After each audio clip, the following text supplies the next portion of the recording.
Good leaders, bad leaders, the real difference starts inside, and we've just got to stop pushing away these emotions. Have you ever wondered what truly separates a good leader from a bad one?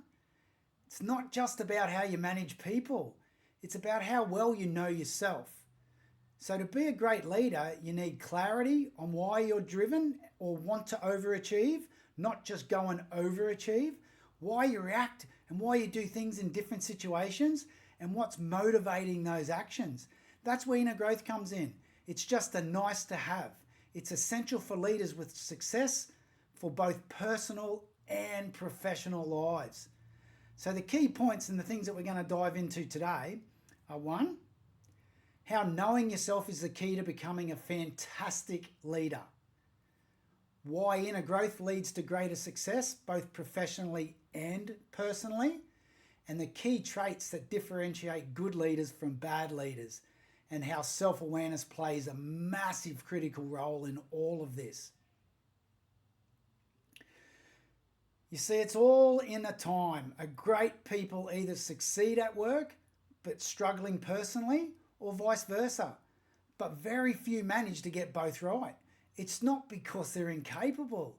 It's because they haven't made the growth a priority in their daily lives. Being a better leader, a better colleague, and a better person, a better family member, all start from the same place. And that's from within. And that's where the emotions should not be pushed aside.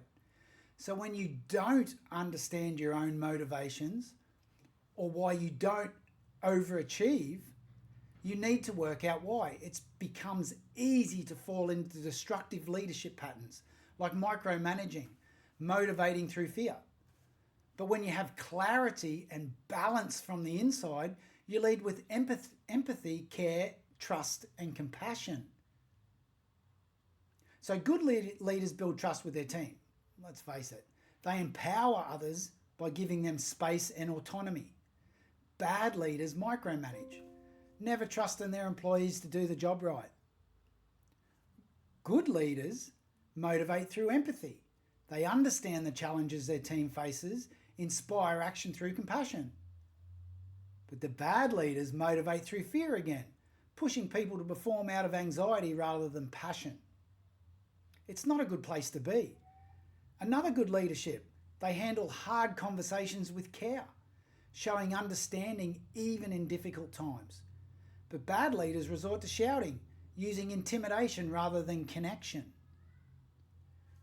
Are we getting the gist? It's all how you feel on the inside and how you react. So there's some solutions to do this. So here's how you can make the shift to become a better leader. One, make inner growth a daily priority. Take time each day to reflect on why you're driven to succeed and how your motivations impact your actual leadership. And ask yourself, am I leading from a place of balance and self-awareness? And focus on trust and empathy. Trust your employees.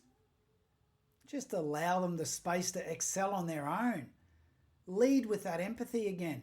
Connect with your team on a human level, not just as workers. This is so important. Handle conversations with care. When things get tough, remember that leadership isn't about control. It's about guidance. Approach hard conversations with calm and understanding. Consider working with a coach. If you're finding it difficult to break these patterns, working with an emotions and mindset coach can provide clarity and help you become a leader that you aspire to be. So coaching helps you grow. It helps you grow within, bringing the best version forward of yourself to every area of your life, not just work and home. There's a lot of emotional outcomes that come from this as well. So imagine being the kind of leader who walks into the office with confidence, knows your team, trusts you because you know them and you trust them. You're no longer reacting out of fear or overcompensating by micromanaging anymore. Instead, you're motivating with empathy, knowing that the success comes from lifting others, not controlling them. And the result is your team respects you, your relationships thrive, and you feel balance in both your professional and personal life. You've made a growth priority and it's starting to pay off. Your life feels in sync again, and leadership no longer feels like a burden, but it becomes a joy. So if you're ready to shift from being a reactive leader to an empathetic leader or an effective one, start by knowing yourself. Reflect on motivations, lead with trust and empathy, and make a commitment to inner growth.